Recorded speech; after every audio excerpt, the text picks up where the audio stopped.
বিসমিল্লাহির রহমানির রহিম। সালামু আলাইকুম ওরহমতুল্লাহি ওবরাকাতু। আমন্ত্রণ জানাচ্ছি আজকের আলোচনায়। আমরা কথা বলবো সত্যবাদিতা সম্পর্কে। সত্যবাদিতা এমন একটি গুণ যা সকল জাতি সম্প্রদায়, সকল শ্রেণীর মানুষ সবার কাছে সমানভাবে সমাদৃত, প্রশংসনীয় এবং উৎকৃষ্ট হিসেবে বিবেচিত। এই সত্যবাদিতা মানব সভ্যতার চলমানতার জন্যে অত্যন্ত আবশ্যকীয় একটি গুণ। একজন মানুষ আরেকজন মানুষের সাথে লেনদেন করে কিসের ভিত্তিতে? আমরা খেয়াল করলে দেখব সেই লেনদেনের ভিত্তিটা হচ্ছে সত্যবাদিতা। একজন মানুষ আরেকজন মানুষের উপর আস্থা রাখে এই সত্যবাদিতার কারণে। এটা যদি না থাকতো তাহলে একজন মানুষ আরেকজন মানুষের উপর ভরসা করতো না, তার কথার কোনো গুরুত্ব দিত না। তখন একজন মানুষের কথা বলা এবং কথা না বলা এই দুটা বিষয় সমান হয়ে যেত। একজন সত্যবাদীকে সকল মানুষ সম্মান করে, শ্রদ্ধা করে, তাকে বিশ্বাস করে, তার উপর আস্থা রাখে এবং তার কাছে নিঃসংকোচে আর নির্ভয়ে যে কোনো কথা বলতে পারে। মোট কথা, মানব সভ্যতা যে সকল স্তম্ভের উপর দাঁড়িয়ে আছে, এই সত্যবাদটা হচ্ছে তার গুরুত্বপূর্ণ একটি স্তম্ভ। এখানে প্রশ্ন হচ্ছে, এই সত্যবাদিতার মর্ম বা পরিচয়টা কী? খুব সহজ করে বললে সত্যবাদিতার মানে হচ্ছে মনের বিশ্বাস এবং বাস্তবতার সাথে কোনো ব্যক্তির কথা মিলে যাওয়া, বক্তব্যটা সঙ্গতিপূর্ণ হওয়া, মিল থাকা, এটাকে সত্যবাদিতা বলে। তার মানে সত্যবাদিতার জন্যে যে কথাটা বলছি সেই কথার প্রতি, সেই কথাটা বাস্তবতার সাথে যেমন মিলতে হবে, ঠিক একইভাবে এই কথাটার প্রতি যিনি কথা বলছেন তার বিশ্বাস থাকতে হবে। যদি বিশ্বাস না থাকে তাহলে ওই ব্যক্তিকে সত্যবাদী হিসেবে আখ্যায়িত করা হবে না।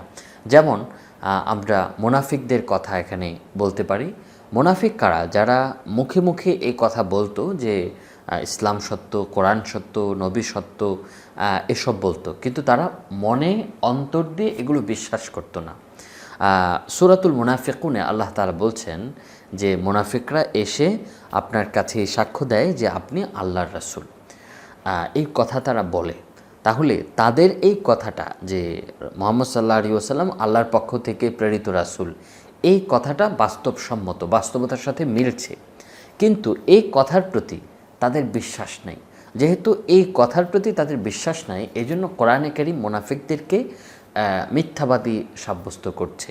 তাহলে বোঝা গেল ইসলামের দৃষ্টিতে একটা বিষয়, একটা কথা সত্য হওয়ার জন্যে, একজন ব্যক্তি সত্যবাদী হওয়ার জন্যে তার কথাটা বাস্তবতার সাথে মিলতে হবে, সঙ্গত হতে হবে, আবার এই কথার প্রতি তার বিশ্বাস থাকতে হবে। প্রিয় দর্শক শ্রোতা, কোরআনে কারীমে আল্লাহ তাআলা বিভিন্ন আয়াতে সত্যবাদিতার গুরুত্বের কথা এবং এই সত্যবাদিতা অর্জন করার প্রাপ্তির কথা বর্ণনা করেছেন। তার মধ্যে সূরাতু আত-তাওবার 119 নম্বর আয়াতে আল্লাহ তাআলা বলছেন, ইয়া আইয়ুহাল্লাযীনা আমানুত্তাকুল্লাহা ওয়া কুনু মা'আস সাদিকিন।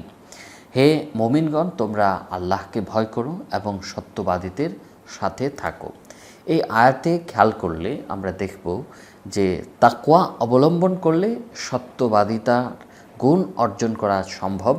ঠিক একইভাবে এই আয়াত থেকে বোঝা যায় যে সত্যবাদীদের সঙ্গে চললে, তাদের সঙ্গ লাভ করলে, তাদের সাথে ওঠা বসা করলে তাকওয়ার গুণ অর্জন করা সম্ভব।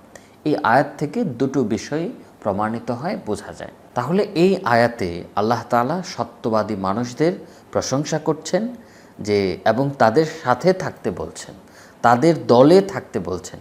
এই তাদের দলে বলতে তাদের পথে থাকা, এটাও উদ্দেশ্য, তাদের কর্মপন্থা অবলম্বন করা, এটাও উদ্দেশ্য, আবার সরাসরি তাদের সাথে সঙ্গ লাভ করা, তাদের সাথে ওঠা বসা করা, এটাও উদ্দেশ্য।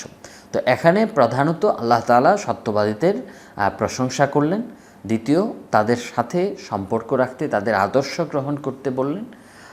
তৃতীয়ত, এই আয়াত থেকে বোঝা যায় যে সত্যবাদীদের সাথে থাকলে তাকওয়ার গুণ অর্জন করা সম্ভব। আবার এটাও বোঝা গেল যে তাকওয়া অবলম্বন করলে সত্যবাদিতার গুণ অর্জন করা সম্ভব হবে। অপরদিকে সূরাতুল আহজাবের ৩৫ নম্বর আয়াতে আল্লাহ তাআলা বলছেন, ইন্নাল মুসলিমিনা ওয়াল মুসলিমাতি ওয়াল মুমিনিনা ওয়াল মুমিনাতি ওয়াল কানিতিনা ওয়াল কানিতাত ওয়াস সাদিকিনা ওয়াস সাদিকাত ওয়াস সাবিরিনা ওয়াস সাবিরাত ওয়াল খাশিঈনা ওয়াল খাশিআত ওয়াল মুতাসাদ্দিকিনা ওয়াল মুতাসাদ্দিকাত ওয়াস সাইমিনা ওয়াস সাইমাত ওয়াল হাফিজিনা ফুরুজাহুম ওয়াল হাফিজাত ওয়াল যাকিরিনা আল্লাহা কাসীরান ওয়াল যাকিরাত আ'আদ্দাল্লাহু লাহুম মাগফিরাতান ওয়া আজরান আযীমা। এই আয়াতে আল্লাহ তাআলা বলছেন, নিশ্চয় আত্মসমর্পণকারী পুরুষ, আত্মসমর্পণকারী নারী, মুমিন পুরুষ, মুমিন নারী, অনুগত পুরুষ, অনুগত নারী, সত্যবাদী পুরুষ, সত্যবাদী নারী, ধৈর্যশীল পুরুষ, ধৈর্যশীল নারী, তারপর বিনয়ী পুরুষ, বিনয়ী নারী, সদকাকারী পুরুষ, সদকাকারী নারী, রোজাদার পুরুষ, রোজাদার নারী এবং নিজেদের লজ্জাস্থান সংরক্ষণকারী হেফাজতকারী পুরুষ এবং লজ্জাস্থান হেফাজতকারী নারী, ওয়াযযাকিরিন আল্লাহ কাসীরান, আল্লাহকে অধিক স্মরণকারী পুরুষ এবং অধিক স্মরণকারী নারী, এদের সকলের জন্যে আল্লাহ তাআলা আ'আদ্দাল্লাহু লাহুম মাগফিরা, ক্ষমা প্রস্তুত করে রেখেছেন এবং আজরান আযীমা, মহা প্রতিদান আল্লাহ তাআলা প্রস্তুত করে রেখেছেন। প্রত্যেক মুসলিম মাত্রই এই কথা জানেন যে আল্লাহ তাআলার ক্ষমা লাভ করা এবং ক্ষমা লাভ করার পরই জান্নাত লাভ করা, এটা প্রত্যেক মুমিনের চূড়ান্ত লক্ষ্য, জীবনের মৌলিক উদ্দেশ্য। তো আল্লাহ তাআলা কাদের জন্যে ক্ষমা প্রস্তুত রেখেছেন, কাদের জন্যে তিনি ক্ষমা করবেন, এর একটা লিস্ট এখানে দিয়েছেন। এর মধ্যে শুরুর দিকে আল্লাহ তাআলা যাদের কথা বলেছেন তারা হচ্ছে ওয়াস-সাদিকিনা ওয়াস-সাদিকাত, সত্যবাদী পুরুষ, সত্যবাদী নারী। কোরআনে কারিমে এর প্রাপ্তি এবং এর অর্জন সম্পর্কে এই কয়েকটি বিষয় বলা হয়েছে। হাদিসে রাসূল আকরাম সাল্লাল্লাহু আলাইহি ওয়াসাল্লাম আরও বিস্তারিতভাবে সত্যবাদিতার বিভিন্ন প্রাপ্তি এবং অর্জনের কথা তুলে ধরেছেন।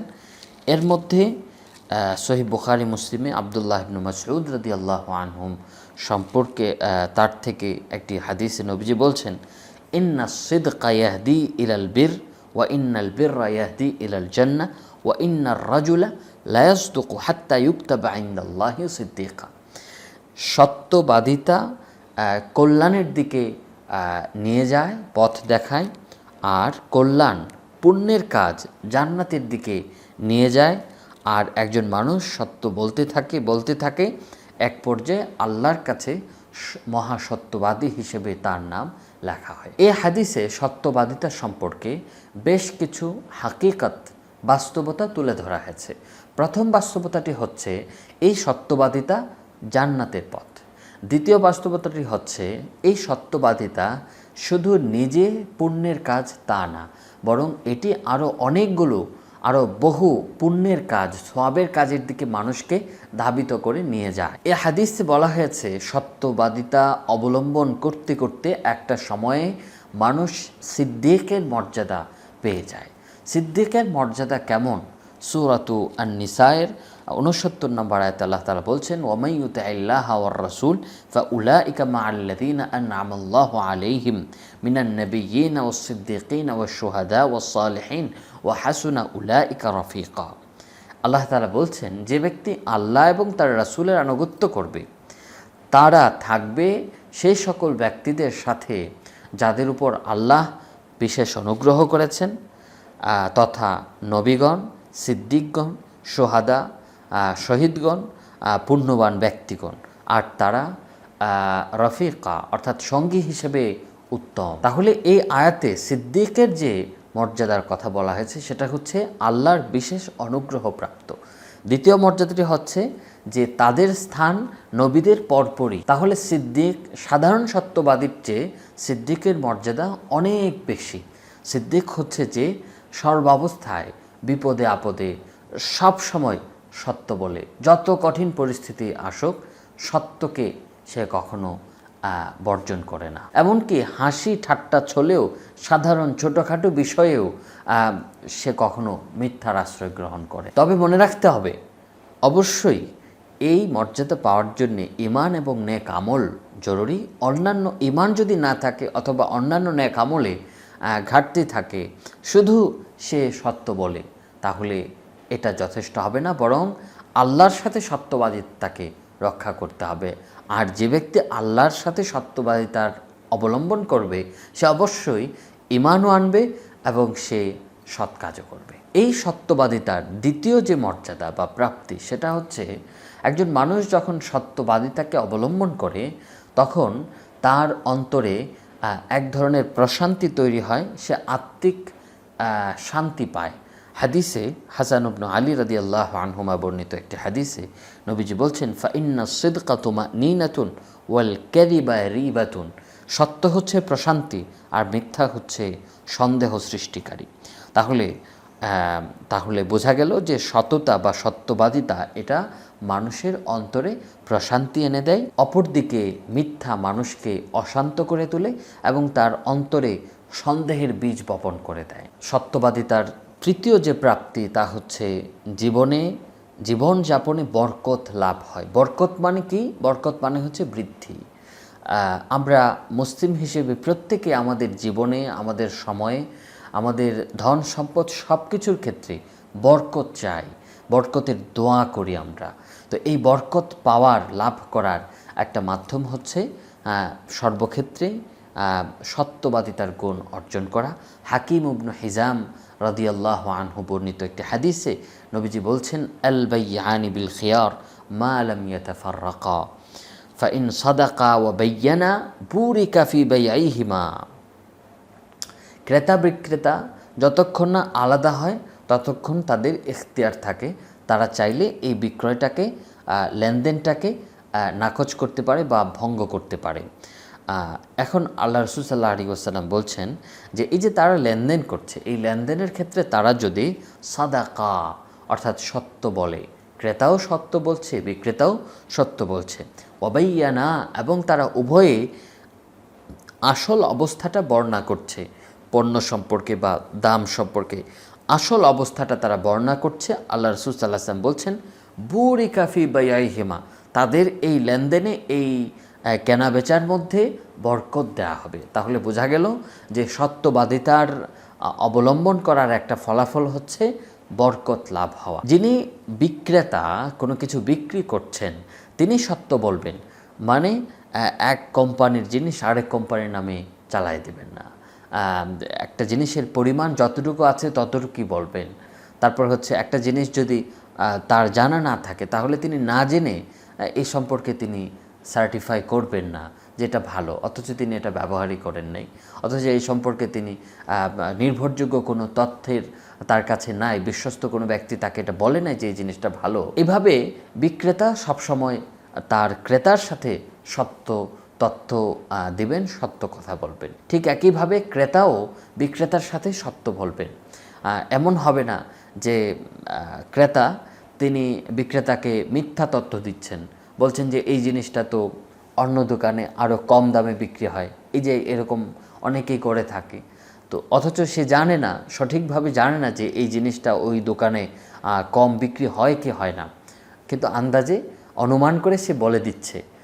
এটা এক ধরনের মিথ্যা, বা হাদিসে এই বিষয়টাকে এই ধরনের বিষয়কে নিষেধ করা হচ্ছে। তো ক্রেতা এবং বিক্রেতা উভয়কেই সত্যবাদিতার গুণ অর্জন করতে হবে। সম্মানিত দর্শক শ্রোতা, এই সত্যবাদিতার চতুর্থ যে ফলাফল বা মর্যাদার কথা বলবো, তা হচ্ছে এর মাধ্যমে আল্লাহ তাআলা এবং তার রাসূলের ভালোবাসা পাওয়া যায়। হাদিস শরীফে আব্দুর রহমান ইবনু আবি কুরাদ তিনি বলছেন যে, মান সাররাহু আন ইউহিব্বাল্লাহা ওয়া রাসূলাহু আও ইউহিব্বাহুল্লাহু ওয়া রাসূলুহু ফালইয়াসদুক হাদিসাহু ইযা হাদ্দাস ওয়াল ইউআদ্দি আমানাতাহু ইযা তুমিন ওয়াল ইউহসিন জিওয়ারা মান জাওয়ারা। নবীজি বলছেন, যে ব্যক্তিকে এই বিষয়টি আনন্দ দেয় যে সে আল্লাহ এবং তার রাসূলকে ভালোবাসবে, অথবা তিনি বলেছেন যে ব্যক্তিকে এই বিষয়টি আনন্দ দেয় যে আল্লাহ এবং তার রাসূল তাকে ভালোবাসবেন, তার কি করণীয়? তার করণীয় হচ্ছে সে যখন কথা বলবে তখন সে সত্য কথা বলবে, এবং তার কাছে যখন কেউ আমানত রাখবে তখন সে এই আমানতটা ঠিকভাবে ফিরিয়ে দেবে।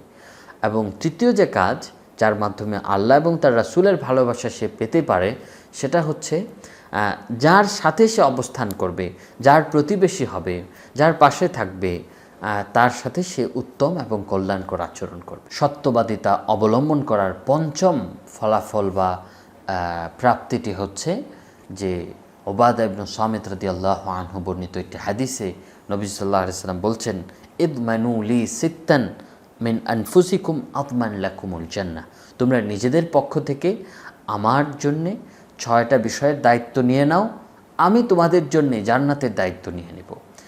উসদুকু ইদা হাদ্দাসতুম, যখন তোমরা কথা বলবে সত্য বলবে। ওয়াউফু ইদা ওয়াআদতুম, যখন তোমরা প্রতিশ্রুতি দিবে তখন তোমরা পূর্ণ করবে। ওয়াআদ্দু ইদা তুমিনতুম, তোমাদের কাছে যখন আমানত রাখা হবে তখন তোমরা সেই আমানত ফিরিয়ে দিবে। ওয়াহফাজু ফুরুজাকুম, তোমাদের লজ্জাস্থানকে হারাম থেকে অন্যায় থেকে সংরক্ষণ করবে। ওয়াগুদ্দু আবসারাকুম, তোমাদের দৃষ্টিকে অবনত রাখবে।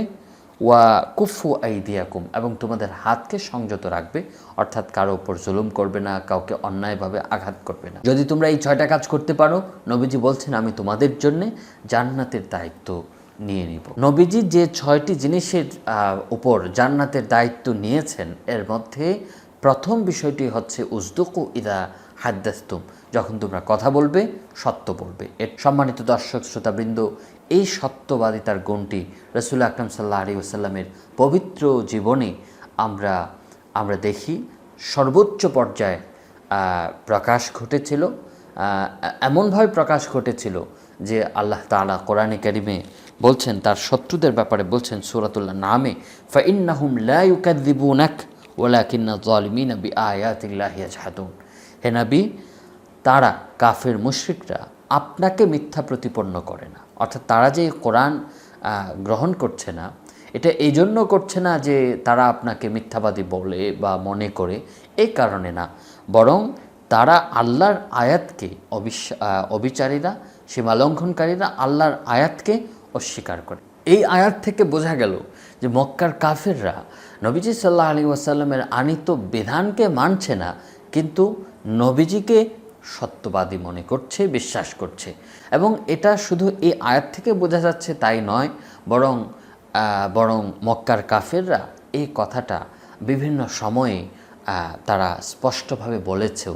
আমরা এখানে শুধুমাত্র উমাইয়া ইবনু খালাফ, তার একটা যে রাসূল সাল্লাল্লাহু আলাইহি ওয়াসাল্লামের ভয়াবহ দুশমন ছিল, তার এক প্রসঙ্গে সে বলেছিল, তার এই উক্তিটা আমরা বর্ণনা করছি, সহিহ বুখারীতে এসেছে, ক্বালা ওয়াল্লাহি মা ইয়াকযিবু মুহাম্মাদুন ইযা হাদ্দাথা, আল্লাহর শপথ, মুহাম্মদ যখন কথা বলে তখন সে মিথ্যা বলে না, সে সত্যই বলে। সম্মানিত দর্শক শ্রোতাবৃন্দ, সত্যবাদিতার গুণ অর্জন করার জন্যে অবশ্যই আমাদেরকে মিথ্যা থেকে বেঁচে থাকতে হবে। মিথ্যা হচ্ছে এমন একটা কদর্য এবং নিকৃষ্ট গুণ, স্বভাব, যা প্রত্যেক জাতিগোষ্ঠীর কাছে নিন্দনীয়, নিকৃষ্ট। যে ব্যক্তি নিজেকে এই মিথ্যার সাথে জড়িয়ে ফেলে, তার সব ধরনের অকল্যাণ এবং ক্ষতি হয়ে যায়। মানুষ তাকে ঘৃণা করে, মানুষ তার নিন্দা করে, কারো হৃদয়ে তার প্রতি শ্রদ্ধাবোধ থাকে না, মানুষ তার সাথে লেনদেন করতে আগ্রহী হয় না। এভাবে সে পরকালের আগে এই মিথ্যার কদর্যতা, মিথ্যার যে ভয়াবহ পরিণতি, এর শাস্তি দুনিয়ার জীবনেই সে ভোগ করা শুরু করে। সে একঘরে হয়ে যায়, সে অবিশ্বাসী, ঘৃণিত, নিন্দনীয় এবং পরিত্যক্ত একটা মানুষে পরিণত হয়। মিথ্যার মর্মকথা হচ্ছে এমন কোনো কথা বা বক্তব্য যার সাথে বাস্তবতার মিল নেই, বাস্তবতার সাথে যেটা মিলে না। যেমন একজন মানুষ একটা ঘড়ি কিনলো, আমরা আগেও বলেছি, একটা ঘড়ি কিনলো 10,000 টাকা দিয়ে। আরেকজন জিজ্ঞেস করলো, সে বলে দিল এটা 12,000 টাকা দিয়ে কিনেছে।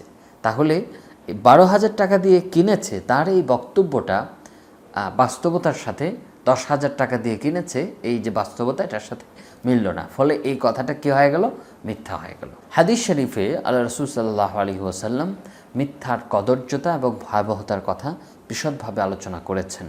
এর মধ্যে মিথ্যার একটা কদর্য দিক হচ্ছে, নবীজি হাদিস শরীফে মিথ্যা বলাকে মুনাফিকদের আলামত হিসেবে চিহ্নিত করেছেন। নবীজি বলেছেন, আয়াতুল মুনাফিকি সালাসুন, ইদা হাদ্দাথা কাযাবা, ওয়া ইদা তুমিনা খানা, ওয়া ইদা ওয়াদা আখলাফা। মুনাফিকের আলামত হচ্ছে তিনটা: যখন সে কথা বলে মিথ্যা বলে, যখন সে ওয়াদা দেয় ওয়াদার খেলাফ করে, ভঙ্গ করে, এবং যখন তার কাছে আমানত রাখা হয় তখন সে এই আমানতে খেয়ানত করে। মিথ্যার দ্বিতীয় ক্ষতি হচ্ছে, যে ব্যক্তি মিথ্যাকে অবলম্বন করবে তার জীবন থেকে বরকত উঠে যাবে। ওই আগের হাদিস, হাকিম ইবনে হিজাম রাদিয়াল্লাহু আনহু বর্ণিত হাদিস, সে হাদিসে নবীজি বলেছেন, ওয়া ইন কাযাবা ওয়া কাতামা মুহিকা বারাকাতু বাইআইহিমা। যদি তারা মিথ্যা বলে এবং গোপন করে, ক্রেতা বিক্রেতা উভয়ই মিথ্যা বলছে, এবং তারা পণ্যের দোষ ত্রুটি অথবা মূল্যের ব্যাপারে মিথ্যা বলছে, এগুলো যদি করে, মুহিকা বারাকাতু বাইআইহিমা, তাদের এই লেনদেনের যে বরকত সেটা উঠিয়ে দেওয়া হবে, মিটিয়ে দেওয়া। একটা জিনিস কেনার পর এর বরকত যদি উঠিয়ে নেওয়া হয় তাহলে সেই জিনিস কিনে তো কোনো লাভ নেই। একটা জিনিস হয়তো আমি কিনলাম, কিন্তু আনার পরে দেখা গেলো সেটা কাজ করছে না, সেটা ভেঙে গেছে, সেটা আর কোনো ধরনের ক্ষতি হয়ে গেছে, তাহলে এবং যিনি লাভ করলেন, মিথ্যা বলে হয়তো 2-4 পয়সা তিনি বেশি পাইলেন, কিন্তু তার অন্যদিকে ক্ষতি হয়ে যাবে। রাসূল সাল্লাল্লাহু আলাইহি ওয়াসাল্লাম এই হাদিসে আমাদেরকে মিথ্যার এই কদর্যতার কথা তুলে ধরলেন। মিথ্যা বলার তৃতীয় যে ক্ষতি, সেটা হচ্ছে আল্লাহ তাআলা মিথ্যুক ব্যক্তির দিকে রহমতের দৃষ্টিতে তাকাবেন না, তার সাথে তিনি কথা বলবেন না। এবং এটা একজন মানুষের জন্যে অত্যন্ত ভয়াবহ ব্যাপার, যে আল্লাহর রহমতের দৃষ্টি যদি তার থেকে সরে যায় তাহলে তার বাঁচার আর কোনো উপায় নেই। আবু যার রাদিয়াল্লাহু আনহু বর্ণিত একটি হাদিসে, যা সহিহ মুসলিমেও বর্ণিত হয়েছে, এই হাদিসে নবীজি বলছেন, সালাসাতুন লা ইউকাল্লিমুহুমুল্লাহু ইয়াওমাল কিয়ামাহ ওয়া লা ইয়ানজুরু ইলাইহিম ওয়া লা ইউযাক্কিহিম ওয়া লাহুম আযাবুন আলীম। 3 ধরনের মানুষ আছে যাদের দিকে আল্লাহ তাআলা কিয়ামতের দিনে, যাদের সাথে কিয়ামতের দিনে আল্লাহ তাআলা কথা বলবেন না, তাদের দিকে তাকাবেন না, তাদেরকে পরিশুদ্ধ করবেন না, আর তাদের জন্য রয়েছে মর্মন্তুদ শাস্তি। তো এই 3 শ্রেণীর মানুষের মধ্যে এক শ্রেণীর মানুষ হচ্ছে আল মুনাফিকু সিলআতাহু বিল হালফিল কাযিব, অর্থাৎ যে ব্যক্তি মিথ্যা কসম করে তার পণ্য চালিয়ে দেয়, অর্থাৎ মানুষ এটা কিনতে চায় না, কিন্তু সে শপথ করে বলে যে এটা ভালো, অথবা এটার দাম কম, অথবা এটা এত দিয়ে কিনেছে। এভাবে সে মিথ্যা শপথ করে তার এমন বক্তব্য দেয় যে বক্তব্য দ্বারা প্রভাবিত হয়ে মানুষ তার পণ্যটা কিনে ফেলে। এমন ব্যক্তির সম্পর্কে আল্লাহ রাসূল সাল্লাল্লাহু আলাইহি ওয়াসাল্লাম বলেছেন, সে আল্লাহর রহমতের দৃষ্টি পাবে না এবং তার জন্য ভয়াবহ শাস্তি অপেক্ষা করছে কিয়ামতের দিবসে। সম্মানিত দর্শক শ্রোতা, এই যে মিথ্যা, এর কদর্যতার ক্ষতির চতুর্থ পয়েন্টটি হচ্ছে যে ফেরেশতারা তার থেকে দূরে সরে যান। এটা ইবনু ওমর রাদিয়াল্লাহু আনহুমা বর্ণিত হাদিসে এসেছে, নবীজি বলছেন, ইযা কাযাবাল আবদু তাবাআদা আনহুল মালাকু মিলান মিন নাতনি মা জাআ বিহ। একজন বান্দা যখন মিথ্যা বলে তখন তার থেকে ফেরেশতা 1 মাইল পরিমাণ দূরে সরে যান, সে যে ভয়াবহ কাজটা করেছে এর দুর্গন্ধের কারণে। বস্তুর ঘ্রাণ বা গন্ধ আমরা নিজেরা টের পাই, কিন্তু যেটা টের পাই না সেটা হচ্ছে কাজ কর্ম, তারপর হচ্ছে আচরণ, কথাবার্তা, এগুলোর কোনো ঘ্রাণ আমরা টের পাই না। কিন্তু ফেরেশতারা যেহেতু অন্য জগতের মানুষ, সেজন্য তারা এগুলোর সুঘ্রাণ কিংবা দুর্গন্ধ তারা টের পান। তো রাসূল সাল্লাল্লাহু আলাইহি ওয়াসাল্লাম এই হাদিসে সেই বিষয়টাই বললেন যে মিথ্যা এতটা কদর্য, এতটা ভয়াবহ যে এর দুর্গন্ধের কারণে ফেরেশতারা দূরে সরে যান। যে ফেরেশতারা রহমত নিয়ে আসেন তারা যদি দূরে সরে যান, তাহলে একজন মানুষের জীবন কি করে প্রশান্ত ও রহমতপূর্ণ হবে। সম্মানিত দর্শক শ্রোতা, এবারে আমরা মিথ্যার প্রচলিত কিছু সূরত বা রূপ সম্পর্কে আলোচনা করব। প্রথম বিষয়টি হচ্ছে যে অনেক ক্ষেত্রেই দেখা যায় ছোট ছোট বিষয়, এগুলোর ক্ষেত্রে মিথ্যা বলাকে আমরা দূষণীয় মনে করি না বা এতটা গুরুত্ব দিই না। একবার রাসূল আকরাম সাল্লাল্লাহু আলাইহি ওয়াসাল্লাম এর কাছে খাবার নিয়ে আসা হলো। তো আসমা বিনতে ইয়াজিদ বলছেন, ফাআরাদা আলাইনা, আমাদের সামনে পেশ করলেন যে তোমরা খাবে। ফাকুলনা, তখন আমরা বললাম, লা নাশতাহি, আমরা খেতে চাই না। ফাকালা, তখন নবীজি বুঝে ফেলেছেন যে আমরা ক্ষুধার্ত, কিন্তু তারপরে আমরা বলছি যে আমাদের খাবার আগ্রহ নেই। তখন নবীজি সাল্লাল্লাহু আলাইহি ওয়াসাল্লাম বললেন, লা তাজমাআন্না জুআন ওয়া কাযিবান, তোমরা কিছুতেই ক্ষুধার যন্ত্রণা আর মিথ্যা, এই দুইটাকে একসাথে করবে না। অর্থাৎ তোমাদের ক্ষুধা আছে, কিন্তু তোমরা সেটা অস্বীকার করে বলছো যে তোমরা ক্ষুধার্ত নও, তোমাদের খাবার আগ্রহ নেই, এটা করা যাবে। অর্থাৎ এই ধরনের ছোটোখাটো বিষয়ের ক্ষেত্রেও সত্য মিথ্যার ব্যাপার আছে এবং এই সকল ক্ষেত্রেও সত্যবাদিতা গ্রহণ করা প্রয়োজনীয়। কেন নিন্দনীয়? এর একটা দিক হচ্ছে যে একজন মানুষ যখন ছোট ছোট বিষয়ে মিথ্যা বলতে অভ্যস্ত হয়ে যাবে, তখন স্বাভাবিকভাবে সে বড় বড় বিষয়েও মিথ্যা বলা শুরু করে। দ্বিতীয় সুরতটি হচ্ছে অনেক সময় ঠাট্টা করে, রসিকতা করে অথবা কৌতুক হিসেবে দেখা যায় অনেকেই মিথ্যা বলে ফেলেন, এবং তখন জিজ্ঞেস করলে তারা বলে যে এটা মিথ্যা না, আমরা কি করছি, আমরা জোক করছি অথবা ঠাট্টা করছি। অর্থাৎ ঠাট্টা করলে কিংবা মজা করলে, রসিকতা করলে মিথ্যা হয় না, এরকম একটা ধারণা মানুষের মধ্যে পাওয়া যায়। রাসূল আকরাম সাল্লাল্লাহু আলাইহি ওয়াসাল্লাম এই বিষয়ে আমাদেরকে সতর্ক করেছেন যে মিথ্যা এটা রসিকতা করে, মজা করেও, ঠাট্টা করেও বলা যাবে না। নবীজি বলছেন, আবু দাউদে বর্ণিত হাদিস, ওয়াইলুন, ধ্বংস সেই ব্যক্তির জন্যে, লিল্লাযী ইউহাদ্দিসু, যে মানুষের সাথে কথা বলে, ফায়াকযিবু, তারপর মিথ্যা বলে, লিয়ুদহিকা বিহিল কওমা, তার এই কথার দ্বারা মানুষকে হাসানোর জন্যে, ওয়াইলুন লাহু, দুর্ভোগ তার জন্যে, দুর্ভোগ তার জন্যে। তাহলে রাসূল আকরাম সাল্লাল্লাহু আলাইহি ওয়াসাল্লাম ঠাট্টার ছলে, রসিকতা করে যে মিথ্যা বলে মানুষকে হাসানোর জন্যে, তার জন্যে 3 বার ধমকি দিয়েছেন এবং দুর্ভোগের কথা উচ্চারণ করেছেন। কোনো কোনো সমাজে, বিশেষ করে ইউরোপ অথবা ইউরোপ প্রভাবিত সমাজ ব্যবস্থাগুলোতে এই বিষয়টি জঘন্যভাবে উপস্থিত রয়েছে। তারা এটাকে খুবই স্বাভাবিকভাবে গ্রহণ করে নিয়েছে যে মিথ্যা ফান করে কিংবা জোক করে, রসিকতা করে মিথ্যা বলা যায় এবং এটা দূষণীয় নয়। রাসূল আকরাম সাল্লাল্লাহু আলাইহি ওয়াসাল্লাম রসিকতা করেছেন, মানুষের সাথে হাস্যরস করেছেন, কিন্তু নবীজি বলেছেন যে হাস্যরস করার সময় আমি কখনো সবসময় সত্য বলি, কখনো মিথ্যার আশ্রয় গ্রহণ করি না। তৃতীয় বিষয়টি হচ্ছে যেটা হাদিসে আমাদেরকে সতর্ক করা হয়েছে, যে আমরা অনেক সময় ছোট বাচ্চা কিংবা নিজেদের সন্তান সন্ততি এদের সাথে বিভিন্ন আশ্বাস দিই, কিন্তু আমাদের মনে মনে থাকে যে আমরা এটা পূরণ করব না, অথবা তারা যখন বললে তখন আমরা সেটা পূরণ করি না। এটা ঠিক নয় এবং রাসূল সাল্লাল্লাহু আলাইহি ওয়াসাল্লাম হাদিসে স্পষ্ট করে বলেছেন যে কেউ যদি এরকম আশ্বাস দেয় তারপর সেটা পূরণ না করে, তাহলে তার বিরুদ্ধে একটি মিথ্যা লেখা হবে, মিথ্যার গুনাহ লেখা হবে। মিথ্যার প্রচলিত আরেকটা সূরত যেটা রাসূল সাল্লাল্লাহু আলাইহি ওয়াসাল্লাম হাদিসে আমাদেরকে জানিয়েছেন, সেটা হলো যে একজন মানুষের কাছে যে সংবাদই আসে সে এগুলো যাচাই না করে এগুলোকে সত্য সংবাদ হিসেবে মানুষের সামনে বাস্তবতা হিসেবে উপস্থাপন করে, প্রকাশ করে, প্রচার করে। তো নবীজি সাল্লাল্লাহু আলাইহি ওয়াসাল্লাম একটি হাদিসে আমাদেরকে বলছেন, কাফা বিল মারই কাযিবান আই ইউহাদ্দিসা বিকুল্লি মা সামিআ, একজন মানুষের মিথ্যার জন্যে এতটুকুই যথেষ্ট যে সে যাই শোনে তাই বলে দেয়। অর্থাৎ এভাবে যদি করতে থাকে তাহলে স্বাভাবিকভাবে সে মিথ্যার সাথে জড়িয়ে যাবে। 10টা সংবাদ আসলো, এগুলো যাচাই বাছাই না করে সে প্রচার করে দিল, তাহলে দেখা যাবে হয়তো এখানে 6টা কিংবা 5টা সত্য আর বাকিগুলো মিথ্যা, তাহলে সে মিথ্যার ক্ষেত্রে অংশীদার হয়ে গেল। পঞ্চম সূরতটি হচ্ছে যে বিভিন্ন সার্টিফিকেট, মেডিকেল সার্টিফিকেট, তারপর সুপারিশ, দরখাস্ত, বিভিন্ন ডকুমেন্ট, জন্ম নিবন্ধন কিংবা জাতীয় পরিচয়পত্র, এই ধরনের বিভিন্ন বিষয় কিন্তু আমাদের গ্রহণ করতে হয় আমাদের দৈনন্দিন জীবনে, চাকরি জীবনে অথবা আমাদের কর্মস্থলে এই জিনিসগুলোর প্রয়োজন পড়ে। তো এই সকল ক্ষেত্রে আমাদের মনে রাখতে হবে যে কথা বলার ক্ষেত্রে যেমন মিথ্যা হয়, ঠিক একইভাবে আমি যে তথ্যটা দিচ্ছি বা লিখছি এক্ষেত্রেও কিন্তু মিথ্যা হবে। অর্থাৎ আমি যে কথাটা লিখলাম সেটা যদি বাস্তবতার সাথে না মিলে তাহলেও সেটা মিথ্যা হিসেবে গণ্য হবে। এজন্য মেডিকেল সার্টিফিকেট বলি অথবা দরখাস্ত বলি, সুপারিশ বলি, প্রত্যয়নপত্র বলি, যাই বলি, এগুলোর ক্ষেত্রে যে তথ্যগুলো আমাদের দিতে হয় এগুলো অবশ্যই বাস্তবতার সাথে মিল থাকতে হবে, না হয় এটাও মিথ্যা হিসেবে গণ্য হবে।